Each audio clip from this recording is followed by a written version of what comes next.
17 বছর ধরে ওরা এই জায়গা অনুষ্ঠান করছে, ডিজে পার্টি এই হাবিজুবি করছে, কনসার্ট করছে, কিন্তু আমাকে এই মাহফিল করতে দেয় নাই।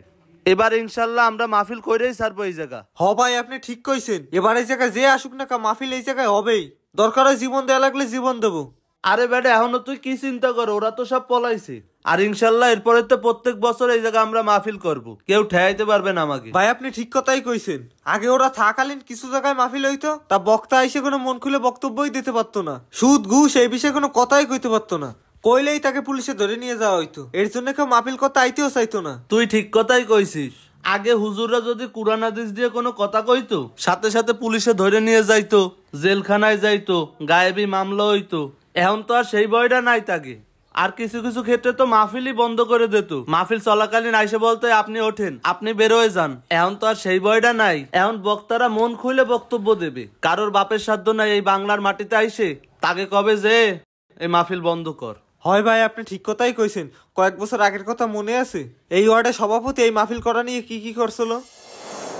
হ্যালো, আপনারা কোথায়? আপনারা একটু জলদি পাঠান, দুপুর হয়ে গেছে তো। এখনো যদি না পাঠান সন্ধ্যার ভিতরে ত্রিপলটা লাগানো লাগবে, নাইলে মাহফিল শুরু হবে কিভাবে সন্ধ্যার ভিতরে। আচ্ছা তাড়াতাড়ি নিয়ে আসেন। আসসালামু আলাইকুম। ওয়ালাইকুম আসসালাম। এই জায়গায় মাহফিল করতেছে কারা? আমি এবং মসজিদ কমিটির উদ্যোগে এই মাহফিল করতেছিলাম। শালার পো শালা বেশি বোঝো কে? তুই এই জায়গায় মাহফিল করতেছিস কে? তুই কার অনুমতি নিয়ে মাহফিল করছো? আমি এলাকার রানিং সভাপতি, তুই কি আমার জানাইছিস? না ভাই, আপনারে জানানো হয় নাই, কিন্তু আমি আপনার অফিসে গেছিলাম, আপনার পাশের জন্য জিগান। আর আমি এই জায়গা মসজিদের উদ্যোগ নিয়ে আমরা যুবকরা মিলে এটা করতেছি।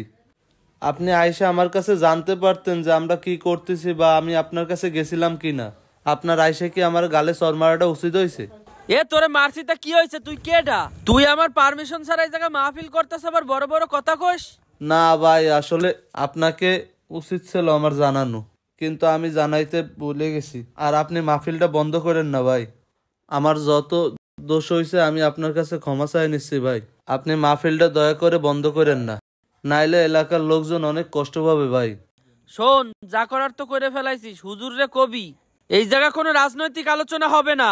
রাজনৈতিক আলোচনা হইলে কিন্তু মাহফিল বন্ধ করে দেবো আমি। এরপরেও যদি শুনি স্টেজের ভিতরে বক্তৃতার মধ্যে যদি কয় সুদ ঘুষের কথা বা হারাম হালালের কথা, তাইলে কিন্তু তোর সহ তোর ফ্যামিলির পুরো দেশ ছাড়া করে দেবো। ঠিক আছে, এই কথা মনে রেখে মাহফিল করিস। আর মাহফিল শেষে আমার অফিসে এসে দেখা করবি, অবশ্যই দেখা করবি কিন্তু। তুই আয়। আল্লাহ, যারা আপনার এই জান্নাতের বাগানে বাধা দিচ্ছে তাদের আপনি একদিন উচিত শিক্ষা দিয়েন আল্লাহ। হয়, সব কথাই আমার মনে আছে। এই জন্য দেও না, আল্লাহ পাক ওকে পুরো দেশ ছাড়া করছে, শাস্তি ওরা পাইছে, আরো পাবে সামনে। এই হুজুরকে যত অত্যাচার করছে, নিরীহ জনগণকে যত অত্যাচার করছে, গুম খুন হত্যা করছে, এইগুলো সবকিছুই ওরা পাবে। ভাই আমি এর জন্যই বেশি বেশি আল্লাহর কাছে দোয়া করি, ওকে পাপের জানি সেই শাস্তি পায় ওরা। হয়, অলরেডি ওরা শাস্তি পাইছে, আরো সামনে দেখতে পাবি ওকে কি হয়। দুনিয়ার বুকে যে যেমন যা করবে সে তাই পাবে। ঠিকই কইছেন ভাই, আল্লাহ পাক ছাড় দেয় কিন্তু ছেড়ে দেয় না। হয়, তুই ঠিক কথাই কইছিস। ওরা এসে যেবার হুমকি দামকি দিল, সেইবার আমারে অফিসে যাইতে কইলো না। আমি তো মাহফিল শেষ করে রাত্রে অফিসে গেছিলাম, তখন আমারে কয় কি 20,000 টাকা আমার চান্দা দেওয়া লাগবে তারে। তা কি তুই বুঝতেছিস? আমি কইছি কি ভাই, আমি তো টাকা উঠাই নাই, যা টাকা উঠাইছি সবই মাহফিলে চলে গেছে, এক্সট্রা কোনো টাকা নাই আমার কাছে। আমারে কয় কি তোর 20,000 টাকা দিতেই হবে, তুই আমাকে পারমিশন নিস নাই এই কারণে, নাইলে কিন্তু আমি তোর বাড়িঘর জ্বালাই দেবো। কি কোন ভাই, আপনার সাথে এত কিছু করছিল, তা আপনি কোনো কিছু তো কাউরে জানান নাই?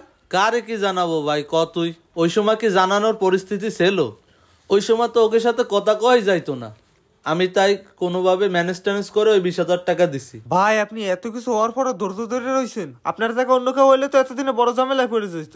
আরে সমস্যা নাই, শোন এইগুলো তাড়াতাড়ি সব ঠিক করতে হবে। এইগুলা হয়, একটা কথা আপনারা সবাই মনে রাখবেন, আপনি দুনিয়ার বুকে মানুষের সাথে যা করবেন দুনিয়াতেই তার ফলাফল পেয়ে যাবেন। আল্লাহ পাক ছাড় দেন কিন্তু ছেড়ে দেয় না।